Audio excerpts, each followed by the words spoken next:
میں سورہ اصل کے چند الفاظ ابتدائی طور سامنے تلاوت کیتے ہیں. میرے اللہ نے قسم اٹھا کے فرمایا ان الانسان لفی خسر، اے انسان تو نقصان ہے.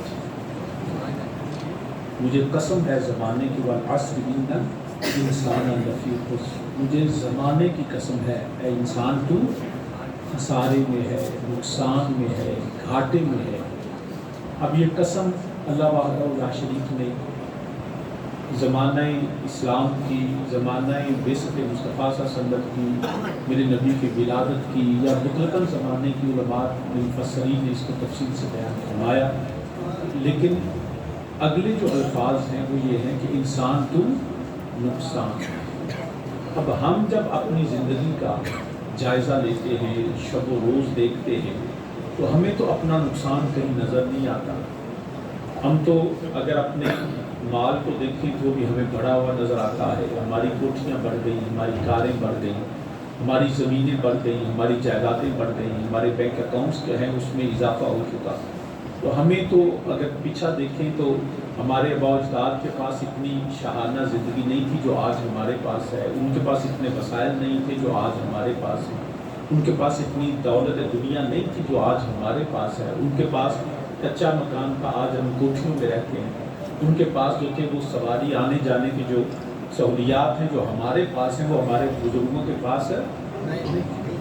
تو اب ہم اگر ان کی زندگی اور اپنی آج کی زندگی کو دیکھیں تو ہمیں تو بظاہر کہیں نقصان نظر ہی نہیں آتا.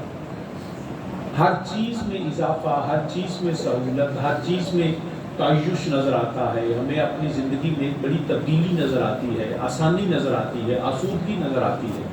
تو جو قرآن نے کہا ہے کہ انسان تو خسارے میں ہے، اس کا مطلب کہ ہم دھوکے میں ہیں، قرآن سچا ہے. ہم دھوکے میں ہیں، قرآن سچا ہے. اب قرآن کریم میں اللہ نے فرمایا کہ تو نقصان میں ہے. وہ کون سا ایسا نقصان ہے جو ہمیں نظر نہیں آتا، جس کو ہم نقصان سمجھتے نہیں ہیں؟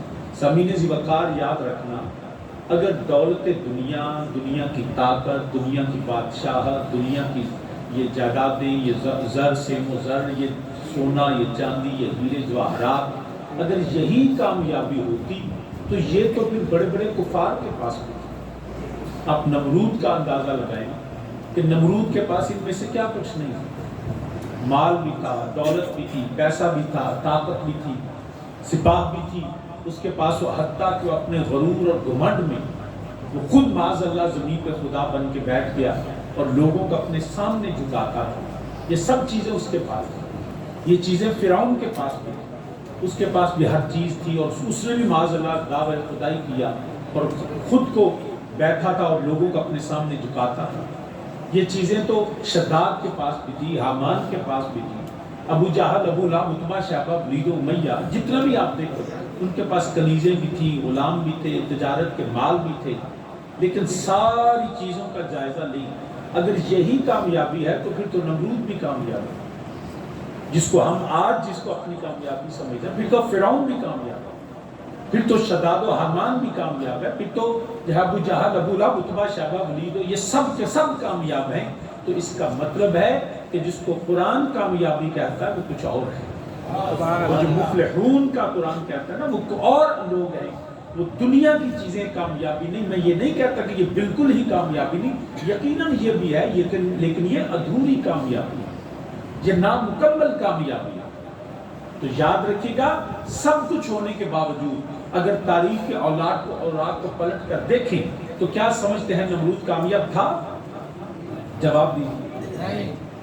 یہ سیریل آسر منہ نہیں بولنا.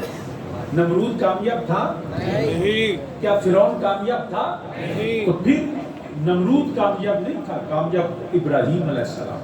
سبحان اللہ. فرعون نہیں تھا کامیاب، حضرت موسیٰ علیہ السلام تھے کامیاب. ابو جہل، ابو لہب، عتبہ، شیبہ، ولید و امیہ نہیں تھے کامیاب. ابو بکر صدیق تھے کامیاب، عمر فاروق تھے کامیاب، عثمان غنی تھے کامیاب، حیدر کرار تھے کامیاب، طلحہ زبیر تھے کامیاب، بلال و سلمان تھے. اگر یہ دنیا کی دولت، دنیا کا پیسہ، دنیا کی طاقت، دنیا کی جاگیر، دنیا کی جو جاہ و جلال اور سپاہ اور فوج کو دیکھیں تو یزید کے پاس بھی تھا، اس نے مال کے لیے، دولت کے لیے، اقتدار کے لیے کتنا بڑا ظلم کیا، آل مصطفیٰ پہ ظلم کیا اور جہنم کا ایندھن بنا، لیکن دنیا کی ہر ظاہری چیز اس نے قبضہ کیا، تخت پہ قبضہ کیا، رات پہ قبضہ کیا، تاج اس نے چھین لیا۔ لیکن کیا سمجھتے ہیں آج کہیں یزید کا راج ہے؟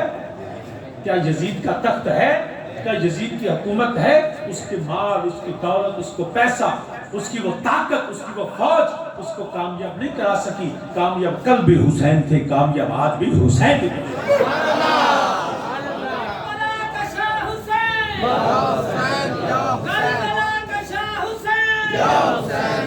ناظرین اسلام، پھر ہمیں وہ دیکھنا ہے وہ کون سی ایسی چیز ہے جو فرعون کے پاس نہیں تھی، جو حضرت موسیٰ علیہ السلام کے پاس، جو نمرود کے پاس نہیں، ابراہیم علیہ السلام کے پاس، جو مکے کے کفار کے پاس نہیں، میرے مصطفیٰ کے صحابہ کے پاس، جو یزید کے پاس نہ تھی وہ میرے حسین کے پاس۔ اگر یہ دنیا کی چیزیں، تو یہ دنیا کے اندر اگر کسی چیز کو ثبات ہے تو وہ بے ثباتی ہے۔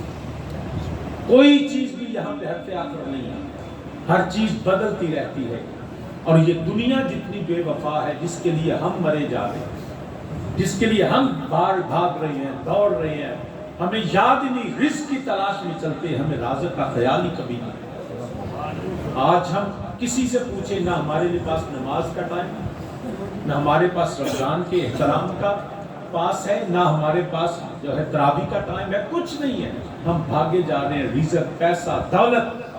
تو یاد رکھیے، صدا نہ باغی بلبل بولن، صدا نہ باغ بہاراں، صدا نہ ماپے حسن جوانی، صدا نہ صحبت یار۔ ہر چیز نے جام فنا پہ کسی دے نال وفا نہیں کیتی۔